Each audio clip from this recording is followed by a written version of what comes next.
नमस्कार, मैं हरी। आप देख रहे हैं डिजिटल न्यूज झारखंड। आइए जानते हैं झारखंड के प्रमुख खबरों के बारे में। इससे पहले छोटी सी निवेदन की वीडियो को एक लाइक अवश्य कर दें। देवघर में 100 मीटर दूर से होगा जल अभिषेक। शिवलिंग को स्पर्श करने के लिए आपको 30 दिनों की वेटिंग करना पड़ेगा। वहीं आपको बता दें कि 14 जुलाई से सावन का पावन महीना शुरू हो रहा है। सावन में कवरियों और भक्तों की भीड़ को देखते हुए प्रशासन ने बाबा बैद्यनाथ धाम के दर्शन पूजा में कई बड़े बदलाव किए हैं। 14 जुलाई से स्पर्श पूजा पूरी तरह से बंद कर दी जाएगी, यानी बाबा के गर्भगृह में श्रद्धालुओं के प्रवेश पर पूरी तरह से रोक लगा दी जाएगी। आपको बता दूं कि श्रद्धालुओं के हाथों का जल बाबा पर अर्पित होगा, लेकिन बाबा से 100 मीटर की दूरी बनी रहेगी। अब स्पर्श पूजा के लिए 30 दिनों का इंतजार करना पड़ेगा, तभी आप पूजा कर पाएंगे। तो वहीं अगली बड़ी खबर की बात करें तो राष्ट्रपति चुनाव 2022 के लिए एनडीए की तरफ से राष्ट्रपति पद की उम्मीदवार द्रौपदी मुर्मू को लेकर कांग्रेस नेता अजय कुमार द्वारा दिए गए विवादित बयान के बाद राजनीतिक माहौल गरमाने लगा है।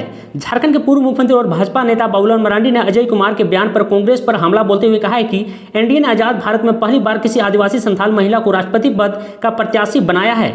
इन कांग्रेसियों के पेट में दर्द हो रहा है। तो वहीं बता दें कि कांग्रेस नेता अजय कुमार ने बुधवार को समाचार एजेंसी AANI से बात करते हुए विवादित बयान दिया है। उनके द्वारा एनडीए के राष्ट्रपति पद की उम्मीदवार द्रौपदी मुर्मू को लेकर दिए गए बयान में कहा गया है कि भारत के बहुत बुरे दर्शन का प्रतिनिधित्व कराती है और उन्हें आदिवासी का प्रतीक नहीं बनाया जाना चाहिए। कांग्रेस नेता ने आरोप लगाया है कि अनुसूचित जातियों की स्थिति बदतर हो गई है।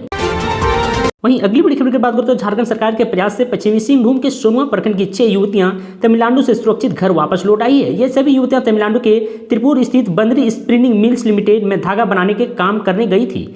आपको बता दें कि युवतियों को एक ठेकेदार वहां काम दिलाने के लिए ले गया था। जब 3-4 माह बाद युवतियां घर लौटने लगी तो ठेकेदार ने पैसे की मांग करने पर उन्हें रोक लिया।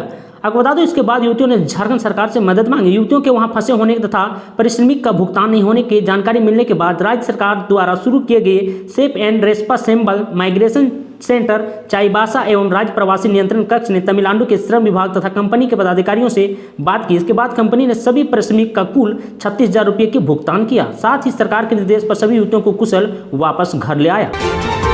वहीं अगली बड़ी खबर की बात करो, बोकारो एयरपोर्ट का 4 महीने पहले पूरा हो चुका है काम, लेकिन क्यों अटकी है उड़ानें। अब बता दो देवघर में प्रधानमंत्री नरेंद्र मोदी संबोधन में बोकारो एयरपोर्ट चालू करने की घोषणा के बाद बोकारो एयरपोर्ट से फ्लाइट सेवा शुरू कराने को लेकर प्रशासनिक गतिविधियां तेज हो गई है।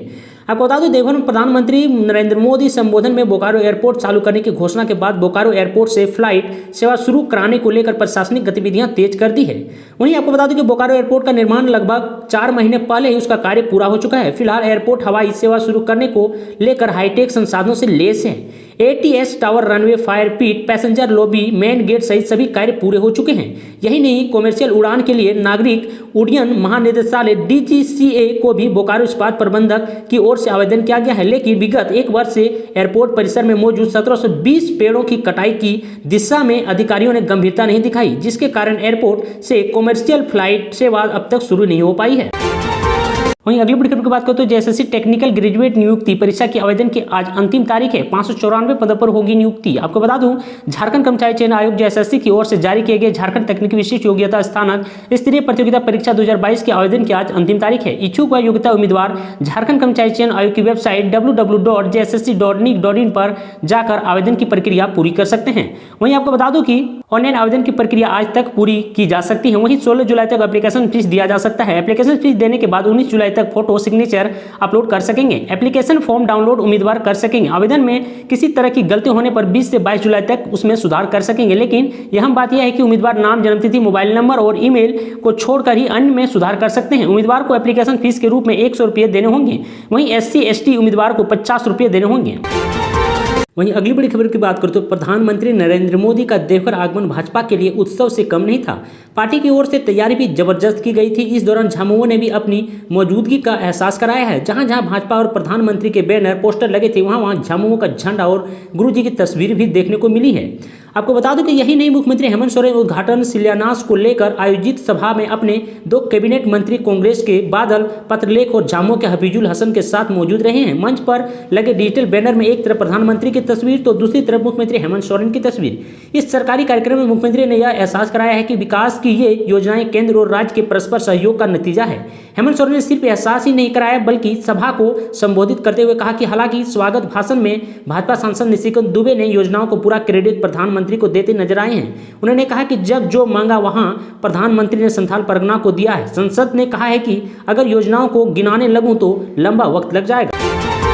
वहीं अगली बड़ी खबर की बात करो, धनबाद में कब बनेगा एयरपोर्ट। देवघर में उद्घाटन के बाद सोशल मीडिया पर गुस्सा दिख रहे हैं लोगों का।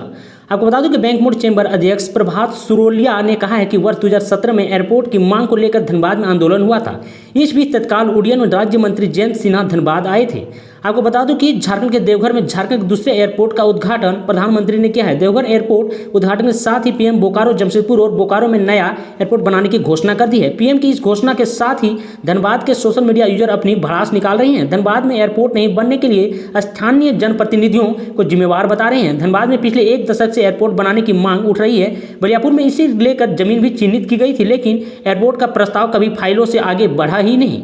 देवघर में एयरपोर्ट बनने के बाद से धनबाद के लोगों में आक्रोश दिख रहा है। आपको बता दें कि सोशल मीडिया पर तरह तरह की टिप्पणी करने लगे हैं, लोगों ने अपना विरोध दर्ज कर रहे हैं। सभी का कहना है कि जब दुमका जैसे छोटे शहर में एयरपोर्ट बनने की घोषणा हो सकती है तो धनबाद में क्यों नहीं। तो वहीं समाज सेवी कुमार मधुमेंद्र सिंह ने कहा है कि धनबाद में BCL, हर्ल, सिम्फर, IIT जैसे संस्थान रहने के बावजूद एयरपोर्ट का नहीं होना दुर्भाग्यपूर्ण का विचार है। वहीं अगली बड़ी खबर की बात करें तो प्रधान खांडा सिंदरी रेलखंड पर छाताकुली के पास निर्माणाधीन अंडरपास में मिट्टी का ढेर ढहने से 4 लोगों की मौत हो गई। घटना के बारे में बताया कि छाताकुली निवासी मजदूर छुट्टन चंद महतो कार्य कर रहा था। रेल लाइन के नीचे JCB से मलबा हटाने का काम चल रहा था। 5 मजदूर निर्माणाधीन अंडरपास के नीचे काम कर रहे थे। इसी बीच रखीतपुर की ओर से धनबाद की तरफ जा रहे एक मालगाड़ी वहां से गुजरी। मालगाड़ी के गुजरने से कंपन हुआ और मिट्टी का ढेर ढह गया। इसमें 5 मजदूर दब गए। यह देख वहां के कार्य कर रहे अन्य मजदूर और ठेकेदार के लोग सकेत में आ गए। मजदूर भागकर गांव पहुंचे और लोगों की घटना की सूचना दी। कुछ देर में घटनास्थल पर बड़ी संख्या में ग्रामीण जमा हो गए और हंगामा करने लगे। इससे पूर्व ग्रामीणों को आते देखकर ठेकेदार वहां से भाग खड़े हुए। आपको बता दूं कि हंगामा करने वालों में मलबे में दबे मजदूर के परिजन भी शामिल है। सभी अनहोनी की आशंका से रो बिलख रहे थे। तो वहीं अगली बड़ी खबर की बात करें तो झारखंड हाईकोर्ट के जस्टिस राजेश शंकर की अदालत में अंजुमन इस्लामिया के चुनाव को लेकर दाखिल याचिका पर सुनवाई हुई। तो वहीं सुनवाई के दौरान अदालत ने झारखंड सुन्नी वक्फ बोर्ड का गठन नहीं कराने पर नाराजगी जताते हुए झारखंड सरकार पर 10,000 का जुर्माना लगाया है।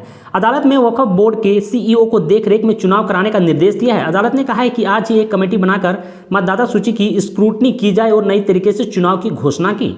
आपको बता दें झारखंड के मुख्यमंत्री हेमंत सोरेन के भाई विधायक बसंत सोरेन की ओर से चुनाव आयोग ने फिर से समय मांगा है। अब इस मामले में 4 अगस्त को सुनवाई होगी। चुनाव आयोग 4 अगस्त को 3:30 बजे इस मामले में सुनवाई करेगी। विधायक बसंत सोरेन की विधानसभा की सदस्यता को चुनौती दी है। आपको बता दें कि 15 जुलाई का चुनाव आयोग में विधायक बसंत सोरेन के मामले में सुनवाई होनी थी, लेकिन उनके आग्रह पर आयोग ने सुनवाई की तिथि बढ़ा दी है। वहीं अगली बड़ी खबर की बात करते हो 8 लेन सड़क निर्माण से कमजोर हो रहा है धनबाद में बरवड्डा हवाई अड्डे की दीवार। आपको बता दूं कि एक और प्रधानमंत्री नरेंद्र मोदी देवघर में हवाई अड्डा का उद्घाटन कर रहे हैं, तो वहीं दूसरी ओर धनबाद में बरवड्डा हवाई अड्डा की दीवार धंसने का खतरा बढ़ रहा है। आपको बता दूं कि 8 लेन सड़क निर्माण के लिए बनाए जा रहे हैं ड्रेन की वजह से दीवार की नींव कमजोर हो रही है। अगर इसकी भरपाई नहीं हुई तो बरसात में हवाई अड्डे की दीवार कभी भी गिर सकती है। तो वहीं धनबाद की गोल बिल्डिंग से कतरास से कांको मोड़ तक 20 किलोमीटर की सड़क 8 लेन किया जा रहा है। मेमको मोड़ से बिरसा मुंडा पार्क तक जमीन की कमी की वजह से 6 लेन से ही सड़क बन रही है, लेकिन ड्रेन निर्माण के लिए खोदा गया गड्ढा दीवार से इतना सटा हुआ है कि धीरे धीरे हवाई अड्डे की दीवार की नींव भी दिखने लगी है। बगल से मिट्टी खोद निकाल की वजह से दीवार कभी भी गिर सकती है। ऐसे ही झारखंड की तमाम बड़ी खबरों को जानने के लिए चैनल को लाइक एंड सब्सक्राइब अवश्य कर लें। आज के लिए इतना ही। जय हिंद, जय भारत, धन्यवाद।